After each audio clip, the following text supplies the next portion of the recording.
ఉదయకాల సమయంలో ఇలాగ డివోషన్లో పాల్గొని దేవుని వాక్యం వినేందుకు దేవుడు మనకి ఇచ్చినటువంటి అవకాశం బట్టి దేవునికి కృతజ్ఞతాస్తుతులు తెలియపరుస్తూ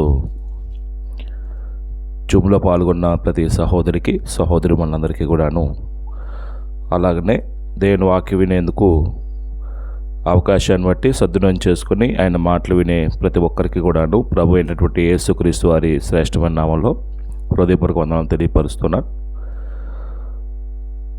లేవీకాండాన్ని మనం చదువుతూ ఉన్నాం. 9 అధ్యాయాలు చదువుకున్నాం కదండి, రైట్. మొదటి 7 అధ్యాయాలు కూడాను పాపైనటువంటి మనిషి పరిశుద్ధులైన దేవుడితో సహవాసం చేసే విషయంలో పాపి పరిశుద్ధపరచబడటానికి 5 రకాల బలుల గురించి చెప్పాడు.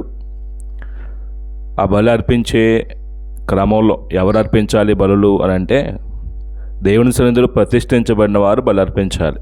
అప్పుడు ఎవరికి అవకాశం ఇచ్చాడు దేవుడు అంటే, యాజకులకి అవకాశం ఇచ్చాడు. అంటే ఇశ్రాయేల్ 12 గోత్రాలు అయితే ఆ 12 గోత్రాల నుంచి లేవీలను ఏం చేశాడు దేవుడు ప్రత్యేకించాడు.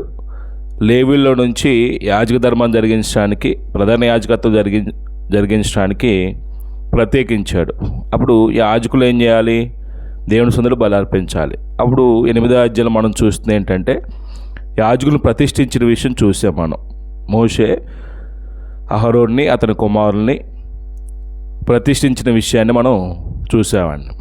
9వ అధ్యాయంలో వారు దేవుని సన్నిధిలో మొట్టమొదటిసారిగా బలి అర్పణ ప్రారంభించిన విషయాన్ని మనం చూసాం. అప్పుడు 10వ అధ్యాయంలో ఒక దేవుని సన్నిధిలో దేవుడు ఆజ్ఞాపించిన క్రమంలో కాకుండా దేవుని యొక్క ఉద్దేశాలకు వేరుగా దేవుని కార్యం జరిగించడానికి పూనుకున్నటువంటి యాజకుల యొక్క గతి ఏమైందో 10వ అధ్యాయంలో మనం చూస్తామండి. 10వ అధ్యాయంలో మనందరికీ తెలిసినటువంటి విషయమే. 10వ అధ్యాయంలో ఏం జరిగిందండి? లేవీకాండం 10వ అధ్యాయంలో ఏం జరిగిందో, దేవుని సన్నిధిలో బలి ధూపార్తుల్లో అంటే ధూపమేయటానికి వచ్చినటువంటి నాదాబ్ అబీహులు చనిపోయిన విషయం మనం చూస్తాం. 10వ అధ్యాయము 1-2 వచనాలు ఒకసారి చూద్దాం. 10వ అధ్యాయము లేవీకాండము 10వ అధ్యాయము మనం ప్రతి అధ్యాయాన్ని ప్రతి వచనాన్ని వివరంగా చూస్తూ ఉన్నాం. 10వ అధ్యాయము 10:1-2 వచనాల్లో అహరోను కుమారులైన నాదాబు అబీహులు తమ ధూపార్తులను తీసుకొని వాటిలో నిప్పులుంచి వాటి మీద ధూపద్రవ్యం వేసి యెహోవా తమకు ఆజ్ఞాపింపని వేరొక అగ్నిని ఆయన సన్నిధికి తేగా, యెహోవా సన్నిధి నుండి అగ్ని బయలుదేరి వారిని కాల్చివేసెను. వారు యెహోవా సన్నిధిని మృతి పొందిరి. అంటే 1-2 వచనాలు వాటికి ఏమి రాసుకుందాం? 1-2 వచనాల్లో ఒక పేరాగా రాసుకుంటే, అన్యాగ్ని తీసుకొని వచ్చి లేకపోతే అన్యాగ్ని తెచ్చుట వలన నాదాబు అబీహులు చనిపోవట లేకపోతే మరణించుట. లేవీకాండము 10వ అధ్యాయము 1-2 వచనాల్లో అన్యాగ్ని తెచ్చుట వలన నాదాబు అబీహులు మరణించుట లేకపోతే చనిపోవట.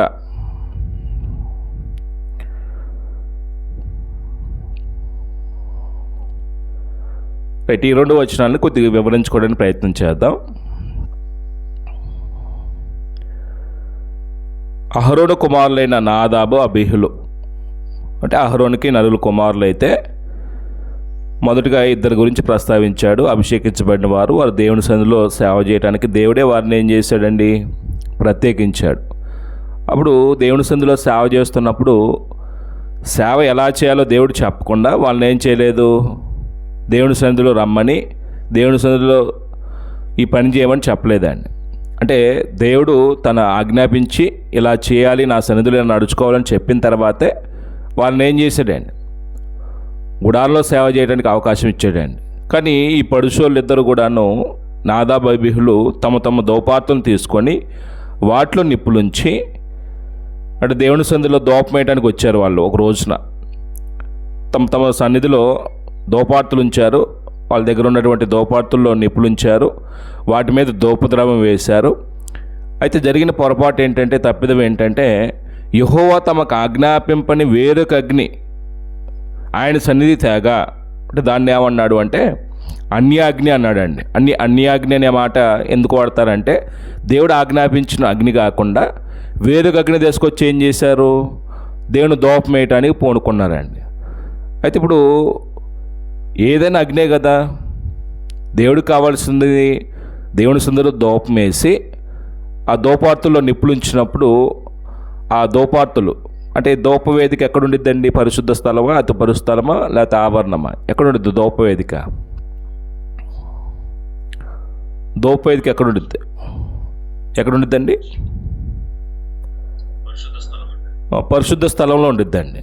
అంటే దేవుని యొక్క సన్నిధి ఒకవేళ అతి పరిస్థలంలో కరుణాపీఠం మీద ఆయన సన్నిధి ఉన్నప్పుడు అతి పరిస్థలము, పరిశుద్ధ స్థలము, ఆవరణము, అంటే ఆవరణాన్ని అతి పరిస్థలాన్ని మధ్యలో వేరు చేసేటానికి 2 తెరలు ఉంటాయి. వాటి మధ్య ఉండే భాగాన్ని పరిశుద్ధ స్థలం అన్నాడు. ఆ పరిశుద్ధ స్థలంలో ఏమేమి ఉపకరణాలు ఉంటాయి అంటే బంగారు వేదిక, అయితే వేదిక అన్నాడు, లేకపోతే బంగారు బలిపీఠం అన్నాడు, దీపవృక్షం అన్నాడు, అలాగనే సముగో రొట్టెల వల్ల, ఈ 3 ఉంటాయండి పరిశుద్ధ స్థలంలో. అప్పుడు యాజకుడు ఏం చేస్తాడంటే ప్రతి ఉదయము దేవుని సన్నిధికి సమీపించినప్పుడు దోపార్తుల్లో నిప్పులుంచి ఆ నిప్పుల మీద దోపు చువర్ణం చల్లి ఆ దోపు చువర్ణం మీద ఆ దోపు చువర్ణం వల్ల వచ్చే పొగని ఆ గుడారం అంతా ఏం చేస్తాడు అంటే స్ప్రెడ్ చేస్తాడండి. అప్పుడు ఆ పొగ అంతా ఆ గుడారం కమ్మినప్పుడు ఇంపైన సువాసనగా దేవునికి రంగరాడించే విధంగా ఉండిద్ది. కానీ ఇక్కడ జరిగిన పొరపాటు ఏంటంటే, దేవుడు ఆజ్ఞాపించిన అగ్ని కాకుండా వేరే అగ్ని తీసుకొచ్చి దూపమేయటాన్ని పూనుకున్నారండి. ఇప్పుడు ఈ అగ్ని పడితే అగ్ని వాడవచ్చా దూపమేయటానికి? దేవుని సన్నిధిలో ఆయన కోరుకున్న అగ్ని తీసుకురావాలి తప్ప వేరొక అగ్ని తీసుకురాకూడదండి. లేవీకాండము 6వ అధ్యాయము 12వ వచనం ఒకసారి చదివితే, లేవీకాండము 6వ అధ్యాయము 12వ వచనంలో బలిపీఠం మీద అగ్ని మండుచున్న బలను అది ఆరిపోకూడదు. మనము దహన బలి గురించిన విధి చెప్పుకున్నప్పుడు ఈ మాట జ్ఞాపకం చేసుకున్నాం. బలిపీఠం మీద అగ్ని నిత్యము మండుతూ ఉండాలి, అది ఆరిపోకూడదు. ఉదయం యాజకుడు దాని మీద కట్టెలు వేసి దాని మీద దహన బలి ద్రవ్యంను ఉంచి సమాధాన బలియగు బలిపశు కొవ్వును దహింపవలను. బలిపీఠం మీద అగ్ని నిత్యము మండుచుండవలను, అది ఆరిపోకూడదు. ఆవరణంలో బలిపీఠం ఉండిద్ది. ఆ బలిపీఠం మీద నిత్యము ఏం చేయబడాలి? అగ్ని మండుతూ ఉండాలి. 16వ అధ్యాయము 12వ వచనం ఒకసారి చూద్దాం. 16వ అధ్యాయము 12వ వచనంలో, అంటే దేవుని సన్నిధిలో దూపం వేస్తున్నప్పుడు చేయాల్సిన పద్ధతి ఏంటి, ఎక్కడి నుంచి నిప్పులు తీసుకురావాలి, ఎలాగో దూపం వేయాలో దేవుడు ముందుగానే చెప్పాడు. ఆ విషయంలో లేవీకాండంలో కొన్ని సందర్భాల్లో స్పష్టంగా రాశాడు. 12వ వచనం ఒకసారి చూడండి. 16వ అధ్యాయము, యెహోవా సన్నిధినున్న దూపపీఠము మీద నుండి దోపార్తు నిప్పులను తన పిడికిళ్లతో పరిమళ దూప ద్రవ్యమును తీసుకొని అడ్డుతెర లోపలికి వాటిని తెచ్చి తాను చావుకున్నట్లు ఆ దూపము మేఘం వలె శాసనం మీదనున్న కరుణాపీఠమును కమ్ముటకు యెహోవా సన్నిధిని ఆ అగ్ని మీద ఆ దూపద్రవ్యము వేయవలను. ఎక్కడి నుంచి నిప్పులు తీసుకురావాలి? ఒక యాజకుడు దూపం వేస్తున్నప్పుడు యెహోవా సన్నిధినున్న దూపపీఠం మీద నుండి దూపార్తు నిప్పులను తన పిడికిలతో పరిమళ దూపద్రవ్యమును తీసుకొని అడ్డుతెరలోనికి వాటిని తెచ్చి తాను చావుకున్నట్లు, అంటే ఎప్పుడు చచ్చిపోతాడు? నిర్లక్ష్యం చేస్తే, దేవుని సొంత దూపం వేస్తున్నప్పుడు నిర్లక్ష్యంగా దూపం వేయటానికి ప్రయత్నం చేస్తే, దేవుడు చెప్పిన క్రమంలో కాకుండా తనకు నచ్చినట్టుగా దూపం వేయటానికి ప్రయత్నం చేస్తే, తనకు తోచినట్టుగా ఏదో విధంగా చేసేసి దేవుడు అంగీకరిస్తాడనే నిర్లక్ష్యంతో సేవ చేస్తే ఏమైపోతాడు? అతను చనిపోతాడండి. అప్పుడు ఎక్కడి నుంచి నిప్పులు తీసుకురావాలి అంటే, మనం ఆరాధ్యం చదువుకున్నాం కదా, బలిపీఠం నిత్యము మండుతూ ఉండిద్ది. ఆ బలిపీఠం మీద ఉన్నటువంటి నిప్పులను దోపాతులో వేసి ఆ దోపు చువర్ణాన్ని నిప్పుల మీద చల్లి తన పిడికిలతో ఆ దోపు చువర్ణను పట్టుకుని ఏం చేయాలండి, ఆ దోపు చువర్ణాన్ని ఆ దోపాతుల్లో ఆ నిప్పుల మీద వేయాలి. అప్పుడు 15వ వచనంలో లేకపోతే 13వ వచనంలో ఆ దూపము మేఘం వెళ్ళే శాస్త్రం మీదనున్న కరుణాపీఠమును కమ్ముటకు యెహోవా సన్నిధిని ఆ అగ్ని మీద ఆ దూపద్రవ్యము వేయవలెను. అంటే ఇది క్రమం. దేవుడు ఒక పని ఎలా చేయమన్నాడో అలా చేయటం నీతి. ఇప్పుడు అది పక్కన పెట్టేసేసి ఇక్కడ దేవుడు ఆజ్ఞాపించింది కాకుండా వేరొక విధానంలో దేవుని సేవ చేయడానికి వచ్చారనుకోండి, అది దేవుని యొక్క క్రమంలో జరగదు. మనకు నచ్చినట్టుగా మనకు తోచినట్టుగా మనం చేస్తాం కాబట్టి దేవుడు వాటిని ఏం చేయడంటే ఆజ్ఞాపించడం. ఇక్కడ మనం గమనించాల్సింది ఏంటంటే దేవుడు ఏం చెప్తున్నాడో అది స్పష్టంగా అర్థం కావాలి మనిషికి. దేవుని సేవ చేస్తున్నప్పుడు దేవుడు చెప్పింది కాకుండా మనం తోచినట్టుగా చేయటాన్ని పూనుకుంటే మనం ఏమైపోతామండి. యెహోవా సన్నిధి నుండి అగ్ని బయలుదేరి వారిని కాల్చివేసును.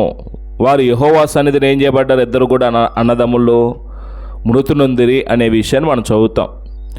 ఇక్కడ ప్రాథమికంగా మనకు అర్థం కావాల్సింది ఏంటంటే పరలోకం దేవుడు తన సన్నిధిలో సేవ చేయటానికి ఇశ్రాయేలు వంశాల్లో నుంచి 12 గోత్రాల నుంచి లేవీల్ని ఏర్పాటు చేసుకున్నప్పుడు లేవీల నుంచి అహరోను కుటుంబాన్ని ప్రత్యేకించుకున్నాడు దేవుడు.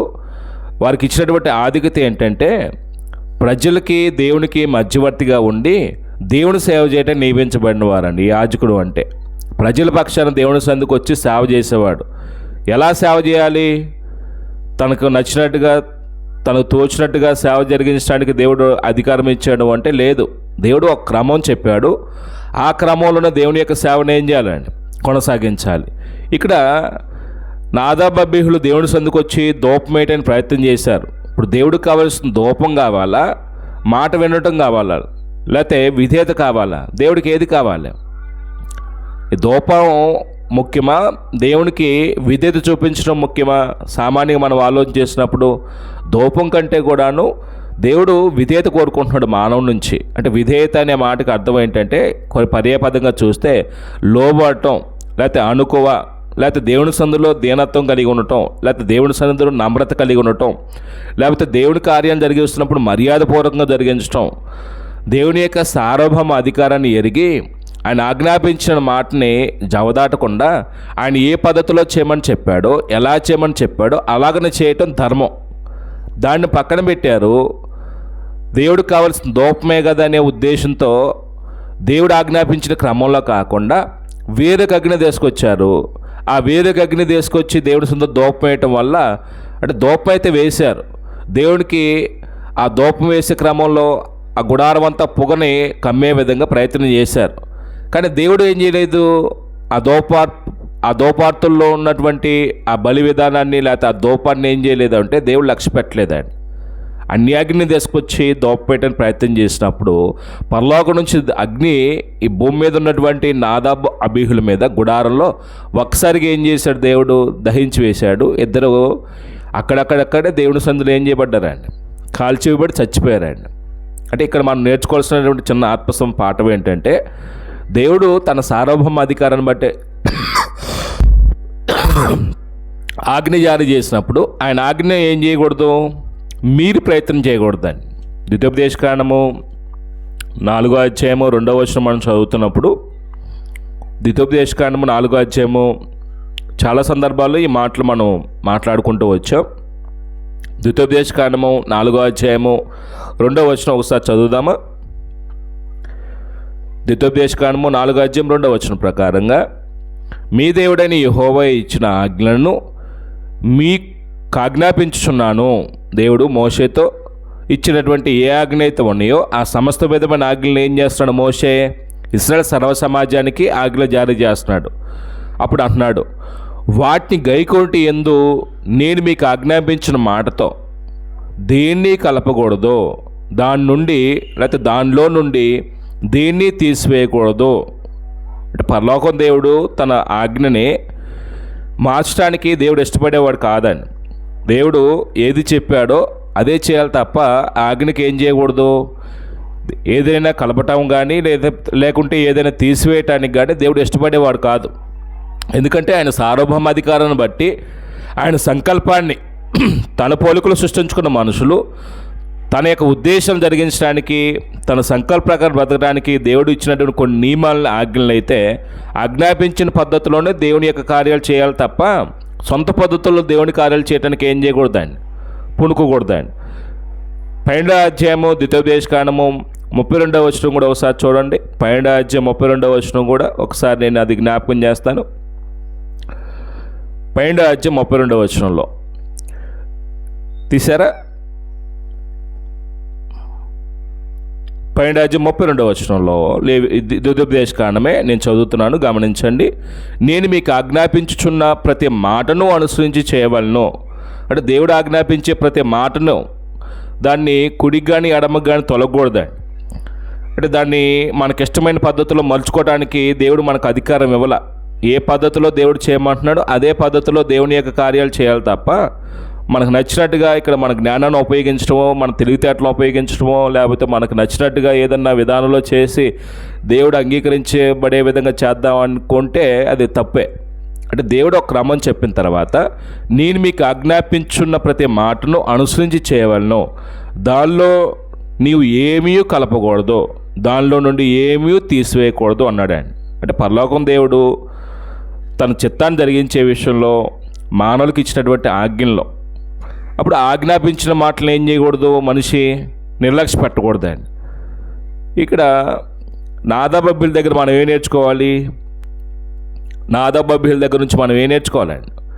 ఇప్పుడు దేవుని సన్నిధిలో దేవుని సేవ చేయడానికి నియమించబడిన వారే దేవుడే వారిని సేవకులుగా నియమించాడు. ఇప్పుడు సేవకుడైన వ్యక్తి ఎలాగ సేవ చేయాలి అంటే దేవుడు ఒక క్రమం చెప్పిన తర్వాత ఆయన ఆజ్ఞాపించిన క్రమంలోనే ఏం చేయాలి? నువ్వు ధూపం వేస్తున్నావా? దేవుడు చెప్పిన క్రమంలో చేయాలి. లేకపోతే బలిపీఠం దగ్గర బలి అర్పిస్తున్నావా? దేవుడు చెప్పిన క్రమంలోనే చేయాలి. లేకపోతే ఏదైనా సభకు రొట్టెలు మారుస్తున్నావా? లేకపోతే దేవుడి సన్నిధిలో ఏదన్నా ఆ బలి ద్రవ్యాలను దేవుని తీసుకొచ్చి సమాధాన బలిగానో లేకపోతే నైవేద్యంగానో లేకపోతే పాప పరిహార్థ బలిగానో ఏదైనా బలి దేవుడి సన్నిధికి తీసుకొని వస్తున్నావా? అంటే దేవుడు ఎలా చెప్పాడో అలా చేయటం నీతి అండి. దాన్ని మార్చడానికి మనకు అధికారం లేదు. ఎందుకంటే దేవుడు మహోన్నతుడు. ఆయన శాసనాలని ఆయన ఆజ్ఞల్ని మార్చడానికి ఇష్టపడేవాడు కాదు. ఆయన్ని గౌరవించడం ఆయన మాటకి మనం విధేయత చూపించడానికి సమానం. అంటే ఎవరైతే దేవుడు చెప్పిన మాట ప్రకారంగా చేస్తారో అప్పుడు దేవుడిని ఏం చేసిన వారం? మనము గౌరవించిన వారం. దేవుడి మాటకు విధేయత చూపించడం ఆయన పరిశుద్ధతను సన్మానించడం అండి. బైబిల్లో చాలా సందర్భాలు ఇలాంటివి చూస్తాం. ఇప్పుడు యాజకులైనా రాజైనా లేకపోతే ప్రధాన యాజకుడైనా లేకుంటే గొప్ప గొప్ప నాయకులైనా సరే ఎవరి చేత నియమించబడిన వారు? దేవుని చేత నియమించబడిన వారు. ఇప్పుడు దేవుని చేత నియమించబడినటువంటి ఒక వ్యక్తి దేవుని యొక్క క్రమంలో దేవుని కార్యాలు జరిగించాలి తప్ప నీ అధికారాన్నో నీ జ్ఞానాన్నో నీ తెలివితేటలను ఇక్కడ ప్రదర్శించడానికి ప్రయత్నం చేసాం అనుకోండి, దేవుడు తన సందేశాన్ని మార్చడానికి ఇష్టపడేవాడు కాదు అనటానికి బైబిల్లో చాలా ఉదాహరణలు మనం చూస్తాం. దేవుడు చెప్పిన క్రమంలో కాకుండా వేరొక విధానంలో దేవుని పని చేయడానికి పూనుకొని నష్టపోయిన వారు ఉన్నారు. అలాంటి జాబితాలో మోషే వస్తాడు, దావీదు వస్తాడు, ఉజ్జియా వస్తాడు, ఇలాగ చాలామంది వస్తారండి. అలాంటి జాబితాలో మనకి లేవీకాండం 10వ అధ్యాయము 1-2 వచనాల్లో మనకు నేర్పుతున్న పాఠం ఏంటంటే దేవుడు మహోన్నతులను గుర్తిరిగి ఆయన మాటను గౌరవించి ఆయన చెప్పింది ఏం చేయాలి? చెప్పినట్టుగా చేయటాన్ని పూనుకోవాలండి. ఆయన చెప్పింది చెప్పినట్టుగా చేయటం దేవుని పరిశుద్ధతను ఏం చేయటం? సన్మానించటం. దేవుడు చెప్పిన పద్ధతిలో దేవుని కార్యాలు చేయాలి తప్ప మనకు నచ్చిన పద్ధతిలో దేవుని కార్యాలు చేసి దేవుని మనం సంతోషపరుద్దాం అనుకుంటే అది కుదిరే పని కాదు. నాకు అర్థమైంది ఏంటంటే ఇప్పుడు క్రొత్త నియమం ప్రకారంగా క్రీస్తులోనికి బాప్తిసం పొందిన ప్రతి ఒక్కరిని దేవుడు ఎలా చూస్తున్నాడు? పరిశుద్ధ యాజకులుగా చూస్తున్నాడు. పరిశుద్ధ యాజకత్వం జరిగించడానికి మనం దేవుని సన్నిధికి వస్తున్నాం. ఈ పరిశుద్ధ యాజక సమూహం ఆత్మ సంబంధమైన యాజకులు యేసుప్రభువు యొక్క రక్తం ద్వారా కొనబడినటువంటి ఈ యాజకులు దేవుని సన్నిధికి వస్తున్నప్పుడు మన జీవితాల్లో దేవుని ఎదుట సరిగ్గా ఉండాలి. దేవుని సన్నిధిలో సేవ చేయడానికి వస్తున్న మనము అది ఏ రూపంలోనైనా దేవుని పరిచయం జరిగించడానికి వస్తున్నప్పుడు మొట్టమొదట లోపం లేకుండా జీవితాన్ని దేవుని ఎదుట కనపరుచుకోవచ్చు.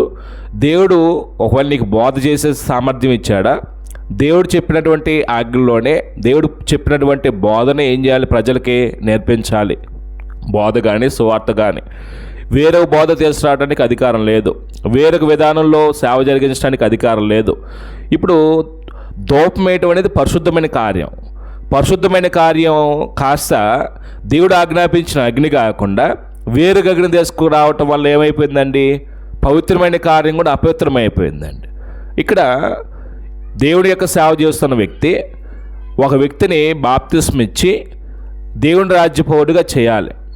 ఇప్పుడు నేనే ఉన్నాను, దొంగ బాప్తిస్మం ఇచ్చి ఒక వ్యక్తిని దేవుని రాజ్యపౌరుడిగా చేయగలనా? దొంగ బాప్తిస్మం అంటే వాక్యం చెప్పకుండా బాప్తిస్మం ఇవ్వటం కానీ, ఒకవేళ డబ్బులు ఇచ్చి మునగమని చెప్పటం కానీ, ఎవరో విదేశీయులు వస్తున్నారు వాళ్ళ దగ్గర మనం క్రెడిట్ పొందడానికి వాళ్ళు వస్తున్నారు కాబట్టి కొంతమందిని బాప్తిస్మం కొరకు సిద్ధపరిచేసి వాళ్ళు బాప్తిస్మం పొందే విధంగా పురికొల్పటం కానీ, ఈ దొంగ బాప్తిస్మాలు ఇచ్చి ఒక పవిత్రమైన కార్యాన్ని దేవుని సందులో చేయకుండా అపవిత్రమైన కార్యంగా మనం చేసామనుకోండి, దేవుడు వాటిని ఏం చేయడం? బాప్తిస్మం పొందటం అనేది, బాప్తిస్మం ఇవ్వటం అనేది దైవికమైన కార్యం అండి. దేవుని కార్యాన్ని దేవుడు చెప్పిన పద్ధతిలో చేస్తే, నువ్వు సత్యాన్ని ప్రకటించి వారి జీవితాల్లో విశ్వాసం కలిగించి, ఆ విశ్వాసం మారుమనసు వైపును, ఆ మారుమనసు యేసుక్రీస్తు దేవుని కుమారుడని ఆయన ప్రభువును ఒప్పుకునే విధంగా, అలాగనే పాపక్షమతో ఏం చేయబడాలి? అతను బాప్తిస్మం పొందే విధంగా పురికొల్పాలి. అలా కాకుండా డబ్బులు ఇచ్చో, దొరల కొరకో, లేకపోతే ప్రలోభపెట్టో బాప్తిస్మం ఇచ్చామనుకోండి, ఓ పరిశుద్ధమైన కార్యం కూడా ఎలా అయిపోయింది? అప్పుడు అది అపవిత్రమైన కార్యం అయిద్దండి. దేవుడు దాన్ని ఏం చేయడండి? అంగీకరించడం. ఇది ఒకసారి మనం సేవ చేస్తున్నప్పుడు సేవకులకు వర్తించే ఒక నియమం. అలాగనే దేవుని సన్నిధిలో మనం పరిశుద్ధ యాజకులుగా దేవుని సన్నిధిలో సేవ చేయడానికి వస్తున్నప్పుడు, ఒకటి బోధ చేస్తున్నా, లేకపోతే దేవుని కార్యక్రమాల్లో ఒకవేళ పాటలే పాడుతున్నా, లేకపోతే ఇంకేదైనా ప్రభురాత్రి భోజనంలో చేస్తున్నా, పరిశుద్ధ యాజకులుగా దేవుని సన్నిధిలో సేవ చేస్తున్నప్పుడు జీవితం కూడా దేవుని ఎదుట యోగ్యకరమైన విధానంలో ఉంచుకొని దేవుడు చెప్పిన క్రమంలో జీవిస్తూ దేవుని సన్నిధిలో సేవ చేస్తే మనం ఆత్మ సంబంధంగా వర్ధిల్లుతాం. దేవుని యొక్క దీవెనలు మన మీద ఉంటాయి. దేవుని సన్నిధికి వచ్చి దేవుని సేవ చేస్తూ నాశనం అవటం ఎంత శాపం అండి, ఎంత బాధాకరమైన సంగతి అండి, అది ఎంత విచారకరమైన సంగతి అండి. దేవుని సేవ చేసిన వాడు అభివృద్ధి చెందాలి, దేవుని సేవ జరిగిస్తూ దేవుని యొక్క దీవెనలకు పాత్రుడు అవ్వాలి. కానీ నాదాబు అబీహులు చేసినటువంటి ఒక అజ్ఞానపు కార్యం ఏంటంటే, వాళ్ళకు ఉన్నటువంటి ఒక అపోహ కావచ్చు, లేకపోతే నిర్లక్ష్యం కావచ్చు. దేవుడికి కావాల్సిన ఏదైనా దూపమే కదా అనుకున్నారండి. ఏదైనా దూపం కావాలా, ఏదైనా విధేయత కావాలా దేవుని దగ్గర? దేవుడికి కావాల్సిన దూపం కాదు. దూపం కోరిన మాట వాస్తవమే, కానీ దూపం కంటే దేవుడు కోరేది ఏంటంటే అక్కడ మానవుని యొక్క విధేయత కోరుతున్నాడు. అండి నేను చెప్పిన కార్యాన్ని నేను చెప్పిన పద్ధతులను చేయాలి అనే పంతాన దేవుడు ఉంటాడు. మనకు నచ్చినట్టుగా దేవుని కార్యం చేస్తాను అంటే దేవుడు వాటిని ఏం చేయడు. ఇక్కడ మన జ్ఞానాన్నో, మన తెలివితేటల్లో, లేకపోతే మన యొక్క ఇష్టాన్నో జరిగించడానికి దేవుని కార్యాలు చేయటాన్ని పూనుకుంటే ఈ గతే మనకే పట్టిద్దండి. అంటే ఇప్పుడు ఒకవేళ నాదాబు అబీహులేమో పాపం చేసిన వెంటనే చనిపోయారండి. ఇక్కడ గడువేమో టైం ఏమి ఇవ్వలేదండి. 2వ వచనం చదువుతున్నప్పుడు, యెహోవా తమకు ఆజ్ఞాపింపని వేరొక అగ్ని ఆయన సన్నిధి తేగా యెహోవా సన్నిధి నుండి అగ్ని బయలుదేరి వారిని కాల్చివేసను, వారు యెహోవా సన్నిధిని మృతి పొందిరి అన్నాడు. దీనికి టైం పీరియడ్ ఏం లేదు. ఒక రోజు టైం ఇచ్చాడు దేవుడు, అవకాశం ఇచ్చాడు, 2 రోజులు ఇచ్చాడు, లేకపోతే 10 రోజులు ఇచ్చాడు, 1 సంవత్సరం ఇచ్చాడు. టైం పీరియడ్ ఏం లేదండి. దేవుడు ఆజ్ఞాపించిన అగ్ని కాకుండా వేరొక అగ్ని తీసుకొచ్చి దోపేయడానికి ప్రయత్నం చేశారు. ఇద్దరు ఒకే రోజున ఏం చేయబడ్డారంటే చచ్చారండి. అంటే ఇప్పుడు ఒకవేళ మనం కూడా మన ఇష్టానుసారంగా బ్రతుకుతూ దేవుని యొక్క క్రమాన్ని, దేవుని యొక్క కార్యాలని దేవుడు చెప్పిన క్రమంలో కాకుండా సొంత పద్ధతుల్లో కూడా చేసేవాళ్ళు ఉన్నాం. అది 100కి 100 వాస్తవం. నువ్వు అంగీకరించినా అంగీకరించకపోయినా బోధన మార్చేవారు ఉన్నారు. సిద్ధాంతపరమైన విషయాల్లో ఏకాభిప్రాయం లేక వాళ్ళకి నచ్చినట్టుగా బోధించే వాళ్ళు ఉన్నారు. దేవుడు ఎన్నడూ ఆజ్ఞాపించిన కార్యాలు చేస్తే తప్పేంటి అన్నట్లుగా క్రైస్తవ లోకం ఏమవుతుందండి, కొన్ని పద్ధతుల్ని క్రిస్టియానిటీలో ప్రవేశపెట్టి వాటిని చేసే విధంగా సేవకులు కూడా కొన్నిటిని ప్రోత్సహిస్తూ ఉన్నారండి. అప్పుడు వెంటనే చచ్చిపోవట్లేదు. ఎందుకని? ఒకప్పుడు అన్యాగ్ని తీసుకొస్తే వేరొక అగ్ని తీసుకొస్తే దేవుడు ఉపేక్షించలేదు. ఇద్దరిని ఒక రోజున చంపేస్తాడు నాదాబు అబీహుల్ని. ఇప్పుడు దేవుడు ఎందుకు చంపట్లేదు? పాపం చేసిన వెంటనే ఒకప్పుడు మరణం వచ్చింది, దేవుని యొక్క ఉగ్రత వచ్చేది. ఇప్పుడు ఎందుకు చనిపోవట్లేదండి? ఇన్ని సందర్భాల్లో మనం దేవునికి వ్యతిరేకంగా దేవుని సిద్ధాంతాన్ని, దేవుని యొక్క పద్ధతుల్ని, దేవుని యొక్క క్రమాన్ని మార్చి మనకు నచ్చినట్టుగా చేయటాన్ని పూనుకున్నాం. మరి మనం ఎందుకు చనిపోవట్లే? వెంటనే ఒకవేళ ఆత్మ సంబంధంగా పాపం చేసిన మనిషి, పాపం వల్ల వచ్చే జీతం ఏంటంటే మరణం అండి. పాపం చేసిన మరుక్షణం ఆత్మీయంగా ఏమైపోతున్నాడు, దేవునితో ఉండే సంబంధం, దేవునితో ఉండే సంబంధ బంధాలు ఏమవుతాయండి, తెగిపోతాయి. అంటే అప్పుడు శారీరకంగా భౌతికంగా చనిపోయినారు వెంటనే పాపం చేసినప్పుడు. ఇప్పుడు పాపం చేసిన వెంటనే ఆత్మీయంగా మనిషి ఏమవుతున్నాడు, చనిపోతున్నాడు. మరి శారీరకంగా చస్తే మనుషులు భయం కలిగిద్ది కదా, రెండోవాడు చేయడు కదా అనే ఒక మాట ఒకవేళ ఎవరైనా అనొచ్చామో, అప్పుడు చచ్చినట్టుగా పాపం చేసిన మనిషి వెంటనే ఇప్పుడు కూడా చస్తే రెండోవాడు చేయడు కదా అలాగా అనిపించొచ్చుద్దేమో. ఒకవేళ అలా చేస్తే అతను పాపక్షమాపణ ఉండదండి. దేవుడు కరుణా సంపన్నుడు. ఆ పాపి పట్ల దేవుడు ఏం చూపిస్తున్నాడు, కృప చూపిస్తున్నాడు అండి. కృప చేత బ్రతకటానికి ఏం చేస్తున్నాడు, మారు మనసు పొందడానికి అవకాశం ఇస్తున్నాడు అండి. అంటే ఇప్పుడే కూడా దేవుడు చంపే అధికారం ఉంది. ఆయన సార్వభౌముడు. ఆయన చెప్పిన క్రమంలో కాకుండా నీకు నచ్చిన క్రమంలో దేవుడి సేవ చేస్తూ నచ్చిన పద్ధతిలో నీకు ఇష్టం వచ్చినట్టుగా చేస్తే దేవుడు ఏం చేయొచ్చు, ఇప్పుడైనా చంపేయచ్చు అండి. కానీ యేసుప్రభు యొక్క బలి తర్వాత యేసుప్రభు యొక్క మరణం ఏం చేస్తుంది అంటే కృపకు ఆధారమైందండి. యేసుక్రీస్తు వారిని కరుణాధారంగా బయలుపరిచినాడు చూడండి రోమపత్రిక 3వ అధ్యాయంలో. అంటే యేసుప్రభు యొక్క బలి ఇప్పుడు ఏమవుతుందంటే పాపం చేసిన మనిషి దేవుడికి వ్యతిరేకంగా పాపం చేస్తున్నాడు, అది ఏ పాపమైనా కానీ. అప్పుడు పాపం చేసిన వెంటనే మనిషి చచ్చాడు అనుకోండి, దేవుని యొక్క ఉగ్రతకు గురయ్యి చనిపోయాడు అనుకోండి, అతనికి ఇంకా క్షమాపణ ఎక్కడుంది, మారు మనసు పొందడానికి అవకాశం ఎక్కడుంది? కాబట్టి ఇప్పుడు కృప చూపిస్తున్నాడు అండి. ఆ కృపే దేవుడి ప్రేమ. ఆ ప్రేమే మారు మనసు పొందినట్టు మనల్ని ఏం చేస్తుంది, ప్రేరేపిస్తుందండి. రోమాపత్రికలో 2వ అధ్యాయం అది స్పష్టంగా చెప్పాడండి.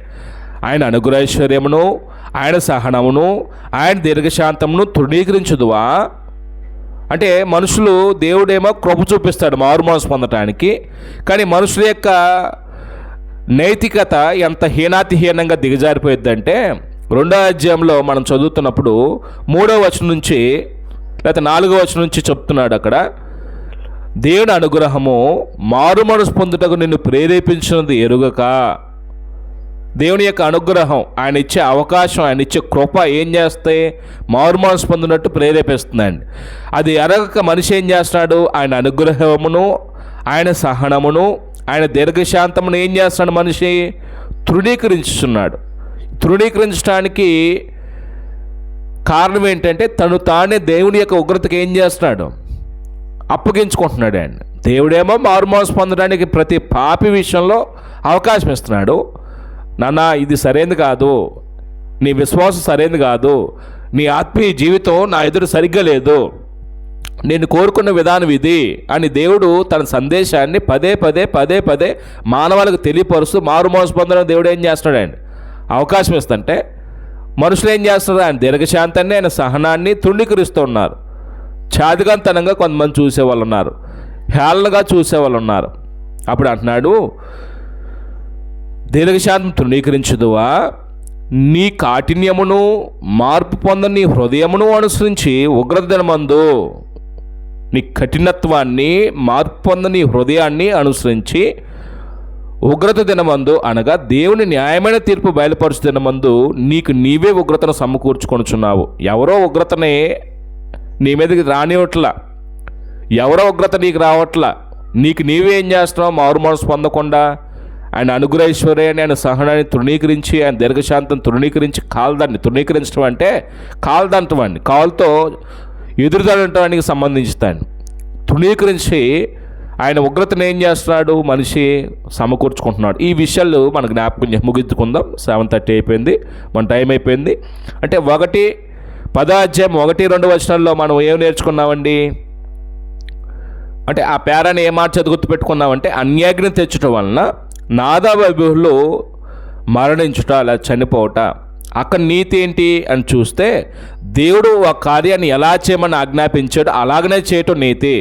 దేవుడు చెప్పిన పద్ధతిలో దేవుడి కార్యాలు చేయాలండి. సొంత పద్ధతిలో దేవుడి కార్యాలు చేయటానికి పూనుకుంటే అదే గతి మానవాళికి పట్టిద్ది. దేవుడు ధూపం కంటే కూడాను దేవుడి సందులో సేవ చేస్తున్నప్పుడు విధేయత సేవ చేయాలని దేవుడు కోరుతున్నాడు.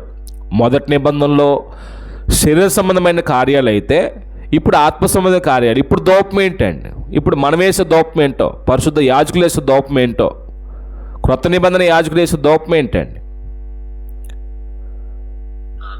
పరిశుద్ధుల ప్రార్థనలో దోపం అండి. అంటే దేవుని సంధిలో మనం వచ్చి ప్రార్థన చేస్తున్నప్పుడు మన ప్రార్థన దేవుడికి ఎలా వెళ్తుందంటే ఈ దోపం ఇంపైన సువాసనగా దేవుని సంధికి, దేవుని యొక్క సన్నిధానికి వెళ్ళాలండి.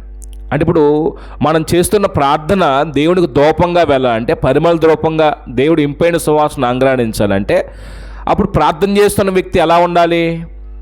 అబద్ధాలు ఆడుతూ, మోసాలు చేస్తూ, బూతులు ఆడుతూ, కలహాలు ఆడుతూ, దొంగతనాలు చేస్తూ, ఒక స్వార్థపూరితమైనటువంటి విషభావాలతో, దుర్గుణాలతో దేవుని సందుకు వచ్చి ప్రార్థన చేస్తే పరలోకం మా తండ్రి అని దేవుడు ఆ ప్రార్థన అంగీకరిస్తాడా?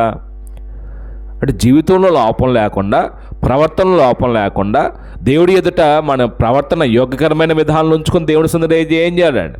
ప్రార్థన చేయటానికి పూనుకోవాలండి. కానీ ఇప్పుడు అంత సీరియస్నెస్ లేదండి మనుషులకి. రోడ్లో బూతులాడొస్తాం, చర్చి బిల్లులోకి వచ్చి ఏం చేస్తామండి? ప్రార్థన చేస్తాం. ఇంట్లో బూతులాడొస్తాం, లేకపోతే దొంగతనం చేస్తాం, మోసం చేస్తాం, అక్రమంగా బ్రతుకుతాం, చర్చి బిల్లుకి వచ్చి ఇక్కడ ప్రార్థన చేస్తాం. దేవుడు మన ప్రార్థన బట్టి మైమరిచిపోవాలి.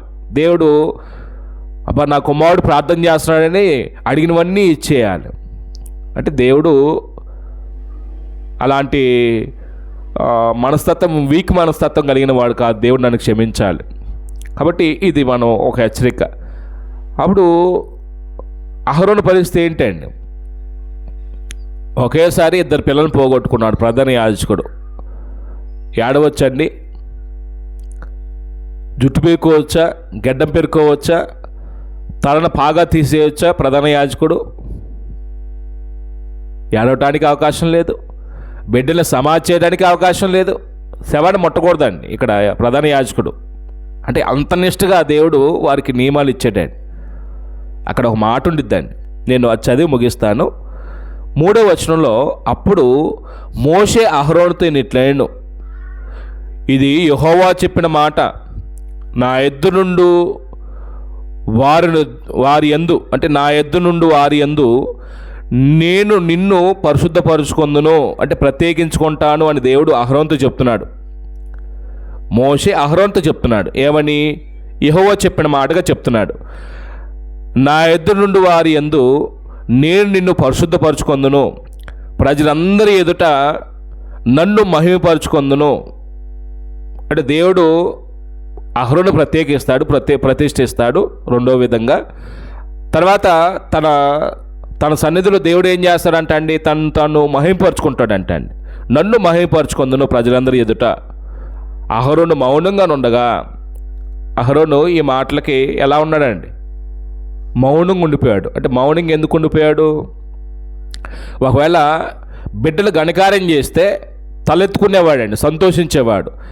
ఇప్పుడు అహరోను కుమారులైన నాదాబు అబీహులు తండ్రి తలెత్తుకునే పని చేశారా, తలదించుకునే పని చేశారా? తలదించుకునే పని చేస్తారండి. అందుకే ఇద్దరు ఒకే రోజున చచ్చిపోయారు. ఈయన దేవుని సందులో ఏడవటానికి అవకాశం లేదు, దుఃఖించడానికి, గడ్డం పెరుక్కోవడానికి అవకాశం లేదు, ప్రలాపించడానికి అవకాశం లేదండి. బాధాకరమైన సంగతి అది వాస్తవానికి ఒక ప్రధాన యాజకుడికి. అలా మౌనంగా ఉండిపోయాడు, నిశ్చేష్టుగా ఉండిపోయాడు. కారణం ఏంటంటే పిల్లల యొక్క ప్రవర్తన బట్టి తండ్రి తలదించుకునే పరిస్థితి అండి. అంటే నాకు అర్థమైంది ఏంటంటే అక్కడ పిల్లల యొక్క ప్రవర్తన బట్టి తల్లిదండ్రుల యొక్క చర్యలు కూడా ఉంటాయండి. తల్లిదండ్రులు తలెత్తుకునే విధంగా ఉన్నారు అంటే పిల్లల యొక్క ప్రవర్తన అది ఘనంగా ఉండిద్ది. ఒకవేళ ఘనహీనమైన కార్యాలు, దుష్ట కార్యాలు, అది చెడిపోయిన క్రియలు చేస్తారనుకోండి, ఏ కొడుకైనా కూతురైనా తల్లిదండ్రులు తలెత్తుకుంటారా? సమాజంలో తలవంపులు తెచ్చుకున్న వారి మొహం చూపించడానికి కూడా సిగ్గుపడతారండి. అవునా కాదా? అలాంటి అనుభవం ఎవరికైనా ఉందండి? నా కొడుకును బట్టి నేను గర్వంగా ఫీల్ అయ్యాను అన్న తండ్రి ఎవరున్నారా? నేను ఒక సహోదరుని అడుగుతాను ఈ సందర్భంలో. సోదరులు ఆరోగ్యస్వామి గారు, ఇప్పుడు సుదీప్ ఉన్నాడు ఉదాహరణకి, స్కూల్లో ఫస్ట్ సెకండ్ వచ్చింది 10th స్కూల్ ఫస్ట్ వచ్చిందండి. స్కూల్ ఫస్ట్ వచ్చినప్పుడు ఎలా ఉందండి ఒక తండ్రిగా? అండ్ మీ అనుభవం ఎలా ఉండిద్ది? ఒకవేళ నా కొడుకు స్కూల్ ఫస్ట్ వచ్చాడు అన్నప్పుడు ఆ వార్త తెలిసినప్పుడు ఎలా ఉందండి? మనుషులకు ముఖం చూపించలేక దాక్కున్నారా? తల ఎత్తుకొని నా కొడుకు దేవుని కృప బట్టి ఫస్ట్ వచ్చాడు అనే గర్వంగా ఫీల్ అయ్యారా? ఎలా ఎక్స్ప్రెషన్ చేస్తాం? బాధపడ్డారా, సంతోషించారా ఆ సందర్భంలో? అంటే చాలా సంతోషిస్తారండి. సంతోషించడం అంటే మాట కూడా చాలా సంతోషించారు అనేది వాస్తవం. అక్కడ వాస్తవానికి దేవుడి సందులో దేవుడి సేవ చేయటం అనే విషయంలో తండ్రితో పాటు కుమారుడికి దేవుడు అవకాశం ఇచ్చాడంటే తండ్రికి ఎంత గొప్ప భాగ్యం, ఎంత ధన్యతో. నేను దేవుడి సేవ చేస్తున్నాను, నా పిల్లలు కూడా దేవుడి సేవ చేయడానికి వచ్చారు. అహరోను ఎంత మురిసిపోయి ఉంటాడో అండి. కానీ ఆ మురిసిన తత్వం, ఆ సంతోషపడే క్షణాలు ఎక్కువ కాలం లేవండి. ఆజ్ఞాపించిన అగ్ని కాకుండా వేరొక అగ్ని తీసుకొచ్చి ఇద్దరు ఒకరోజు చచ్చారు. అహరోనికి గుండెలు బగిలుంటాయండి. కానీ ఏడవటానికి అవకాశం లేదండి. ఏడవకూడదని ప్రధాన యాజకుడు. తలను పాగా తీయకూడదండి. సత్య సేవను ముట్టకూడదని వెళ్ళి, అంటే ప్రధాన యాజకుడికి నిష్ఠగా ఉండాలండి. మౌనం ఉండిపోయి నిశ్చేష్టుగా. అంటే ఒక కొడుకుగా ఒక కూతురుగా మన తల్లిదండ్రులకి తలెత్తుకునే ప్రవర్తన, మనం అలాంటి ప్రవర్తన కలిగి ఉంటున్నామా? ఒకవేళ మన చర్యలు బట్టి ఒక తండ్రిగా తలవంపులు తెచ్చి వాళ్ళు బాధపడే పరిస్థితికి మనం వస్తున్నామనేది పిల్లలకు కూడా ఇక్కడ హెచ్చరిక అండి, ఒక నీతి అండి. అలాగనే పరలోక తండ్రి కూడా మనకి ఆత్మ తండ్రి కాబట్టి ఆయన గర్వపడే విధంగా మన ప్రవర్తన ఉండాలి. ఈ భూమి మీద తింగరేషాలు వేసామనుకోండి, పోగిరి చేష్టలు చేసామనుకోండి, ఒక శరీర సంబంధంలో బ్రతుకుతున్నాం అనుకోండి, సంఘంలోకి వచ్చి దేవుడు మనల్ని బట్టి సంతోషించకుండా మనల్ని బట్టి దుఃఖపడతాడని, ఏడుస్తాడండి. అయ్యో నా పిల్లలు ఇలాగ మార్గం తప్పిపోతున్నారని ఏడుస్తాడండి. ఒకవేళ మన ప్రవర్తన బట్టి దేవుడి నామం ఏం చేయబడుద్దండి? దూషించబడుద్దండి. అలాంటి చర్యలు మనం చేయకూడదండి. కాబట్టి నాకు అర్థమైంది ఏంటంటే, దేవుడి కార్యం చేస్తున్నప్పుడు ఎవరైనా జాగ్రత్తగా, అంటే నేను అనగొండ మాట అంటున్నాను, ఇప్పుడు నన్ను మండించాలి, ఒళ్ళు దగ్గర పెట్టుకొని చేయాలండి. దేవుడి కార్యం చేస్తున్నప్పుడు మనకు నచ్చినట్టుగా మన ఆలోచనలను బట్టి మన ఇష్టాన్ని బట్టి జరిగించుకోవడానికి దేవుడి కార్యం చేయడానికి వచ్చామనుకోండి, నాదా బైబిల్కి ఏ గతి పట్టిందో మనకు కూడా అదే గతి పట్టిద్ది. సోదరులు సమయం ఇస్తూ నేను ఇంతటితో వాక్యాన్ని ముగిస్తున్నాను. మీ అందరికీ ప్రభునామములు మరొకసారి వందనాలు తెలియపరుస్తున్నాను.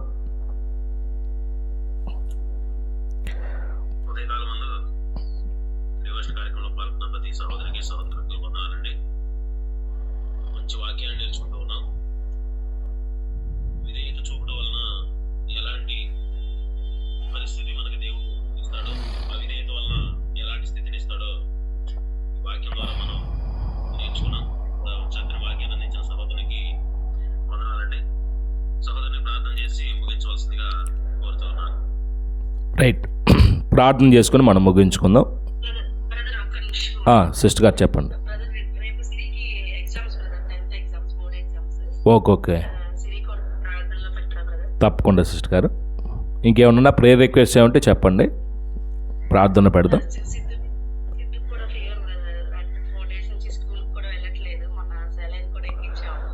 ఓకే సిస్టర్ గారు, ప్రేయర్లో పెడదాం అయితే. ఓకే, ప్రార్థన చేసుకుందామండి. ప్రార్థన. పరలోకమందున్న మా తండ్రి, అత్యంత కృపా కనికరం కలిగినటువంటి మా దేవ, నిత్యము మీ మహోన్నతమైన ప్రేమను ఈ భూమి మీద ఉన్న మానవ పట్ల చూపిస్తూ మీ కృపకు బద్దులుగా మీ చిత్తాన్ని జరిగించే విషయంలో మాకు మీరు అవకాశం ఇస్తున్నందుకు స్తుతులు తండ్రి. ఈ ఉదయకాల సమయంలో మేము మీ సన్నిధిలో గడుపుటకు, మా కుటుంబాలు మీ సన్నిధిలో ఎలా ప్రవర్తించాలని మీరు కోరుతూ ఉన్నారో మీ వాక్యం ద్వారా మేము ఉపదేశించబట్టుకు మీరు అవకాశం ఇస్తూ ఉన్నారు. ప్రతిదినము మేము ఇలాగ చదువుతున్న విషయాలు అర్థం చేసుకొని గ్రహింపుతో మా విశ్వాసాన్ని, మా ఆత్మీయ జీవితాన్ని కొనసాగించుకోగలిగే సుబుద్ధిని దయచేయమని ప్రార్థన చేస్తూ ఉన్నాం తండ్రి. వచ్చిన ఆన్లైన్లో ఈ విధంగా పాల్గొని మీ మాటలు వినిన, శబ్దాంతం ద్వారా మీ మాటలు విన్న ప్రతి సహోదరుని సహోదరుమల్లను మీరు దీవించమని, ఆశీర్వదించమని ప్రార్థన చేస్తూ ఉన్నాం. దేవా, మీ సన్నిధిలో సేవ చేయడానికి నియమించబడ్డటువంటి యాజకులు మీరు చెప్పిన క్రమంలో కాకుండా క్రమాన్ని మీరు దేవుని పని చేయడానికి పూనుకున్నప్పుడు దేవా, అది ఎంత నష్టాన్ని కొందేస్తుందో ఆయన గ్రంథంలో తేటగా హెచ్చరిక మీరు జారీ చేశారు. దేవా, ఇప్పుడు మేము కూడా అలాంటి అక్రమమైన పద్ధతుల్లో మీ పని చేయడానికి పూనుకుంటున్నప్పుడు తండ్రి, మాకును భయంకరమైనటువంటి హెచ్చరికను మీరు తెలియపరుస్తూ నాయన దిద్దుబాటు కలిగి బ్రతకటానికి అవకాశం ఇస్తూ ఉన్నారు. కృతజ్ఞతలు తండ్రి. మేము సజ్జులుగా ఉన్నామంటే అది కేవలం మీ కృపను బట్టి నాయన. ఈ విషయంలో ఆత్మసంబంధి యాజకులమైన మేము మీ సన్నిధిలో మేము ఎలా ప్రవర్తిస్తున్నామో, ఎలా నడుచుకుంటున్నామో ఒక్కసారి మమ్మల్ని మేము క్రమపరుచుకొని ఆత్మపరిశీలన చేసుకొని క్రమపరుచుకోగలిగే జ్ఞానం మాకు దయచేయండి. అలాగనే మా కుటుంబాలు మీ సన్నిధిలో నిత్యము బ్రతకాలని, మీరు మాకు ఇచ్చిన ఈ సత్య మార్గాన్ని మేము అనుసరించి నడుచుకోవచ్చు, మా బిడ్డలను కూడా మీ మార్గంలో నడిపించే విషయంలో కావలసిన జ్ఞానము, వివేకమైన హృదయం మీరు మాకు దయచేయమని ప్రార్థన చేస్తూ ఉన్నాం తండ్రి. దేవా, కొంతమంది ప్రార్థన అవసరాలు కలిగి ఉన్నారు, ఆరోగ్యపరమైన సమస్యలతోనూ నైనా, అలాగనే ఆర్థికపరమైన సమస్యలు కానీ, కుటుంబంలో నెమ్మది శాంతి సమాధానం లేక కానీ, ఇలాగా ఆత్మీయ విషయాల్లో బలహీనంగా ఉన్న సహోదరులు సోదరిమణుల కొరకు కానీ ఇట్లా పేరున అందరి నిమిత్తం ప్రార్థన చేస్తున్నాం. అలాగనే పిల్లలు చదువుకొంచు తమ భవిష్యత్తును తండ్రి మీ సన్నిధిలో మీ యొక్క చిత్తాన్ని బట్టి నిర్మాణం చేసుకోగలిగే విషయంలో చదువుకొంచున్న పిల్లల కొరకు ప్రార్థన చేస్తున్నాం. నాయనా, మా సహోదరులు శంకర్ గారు వరకు కుటుంబంలో ముఖ్యంగా సోదరిని ప్రేమించి మరిచిన బిడ్డల విషయంలో తండ్రి, పాప సిరికి 10th ఎగ్జామ్స్ జరుగుతున్నాయి ఉండగా బోర్డ్ ఎగ్జామ్స్లో మీరు తోడుగా ఉండండి తండ్రి. నాయనా, బిడ్డలు ఎంతో కష్టపడి సంవత్సరం అంతా చదివిన విషయాల్ని ఫైనల్ ఎగ్జామ్ రూపంలో రాయడై ఉండగా నాయనా, మీ యొక్క కృపను బట్టి చక్కగా జ్ఞప్తి తెచ్చుకొని నాయనా, మీరు ఇచ్చినటువంటి సామర్థ్యాన్ని మేరకు తండ్రి రాసి మంచి ఉత్తీర్ణతను సంపాదించే విషయంలో పాప కట్టి కృప చూపించండి నాయనా. అలాగనే వారి కుమారుడు సిద్ధు విషయంలో కూడా ప్రార్థన చేస్తున్నాం. ఆ బిడ్డకి స్వస్థత కొరకు మేము మీ సన్నిధిలో గోజాడుతున్నాం. జ్వరం చేత 4 days నుంచి ఇబ్బంది పడుతున్నాం తెలిసింది తండ్రి. బాబుకు కూడా కావలసిన క్షేమాన్ని ఇవ్వండి, మీకు కాపుదల భద్రతను అందించండి. ఆ కుటుంబము దైవకార్యం పట్ల ఆసక్తి కలిగి మీ జీవంలో ఎదగాలని వారి నిమిత్తం ప్రార్థన చేస్తూ ఉన్నాము. అలాగనే జూమ్లో ఈరోజు ఎంతమంది అయితే పాల్గొని ఉన్నారో ప్రతి కుటుంబాన్ని మీ సన్నిధిలో జ్ఞాపకం చేస్తూ ఉన్నాం. వారికి ఉన్న ప్రతి అవసరతలో మీ తోడు, మీ కృప చూపించండి. నెమ్మది కలిగి సమాధానం కలిగి బ్రతకాలని వారి నిమిత్తం ప్రార్థన చేస్తున్నాం. మెండైన మీ ఆశీర్వాదాలు ప్రతి వారికి నీ దయచేయమని కూడా ప్రార్థన చేస్తున్నాం. మీ రక్షణను మేము భయముతోనుతూ కొనసాగించే విషయంలో మాకునంటి కృపతో చూపించండి. మా నాయకులను, అధికారులను, పాలకులను కూడా మీరు దీవించి ఆశీర్వదించండి తండ్రి. ఈ శబ్దాంతం ద్వారా మీ మాటలు విన్న వారిని కూడా మీరు దీవించి ఆశీర్వదించండి. మీ కృపకు పాత్రలుగా మేము బ్రతుకుతూ అనేకులకు నాయన అట్టి కృపను చాటించే విషయంలో మాకు అట్టి జ్ఞానం దయచేయమని మరొకసారి ఈ ప్రార్థన మనవులన్నీ కూడాను ఎంతమంది అయితే ఈ మాటలు విన్నారో ఆన్లైన్లో కూడా పాల్గొని వారిని దీవించి ఆస్వాదించమని, వారి కుటుంబాల్లో ఉన్నటువంటి ప్రతి అవసరతలు తోడుగా ఉంటారని నమ్ముతూ యేసుక్రీస్తు వారి పరిశుద్ధమైన నామములు ఈ మనవులు వేడుకొని ప్రార్థిస్తున్నాం తండ్రి. ఆమేన్. ప్రభునామములో మీ అందరికీ వందనాలు తెలియపరుస్తున్నాం. ప్రతి కుటుంబానికి, సహోదరికి, సోదరిమానికి కూడా వందనాలండి.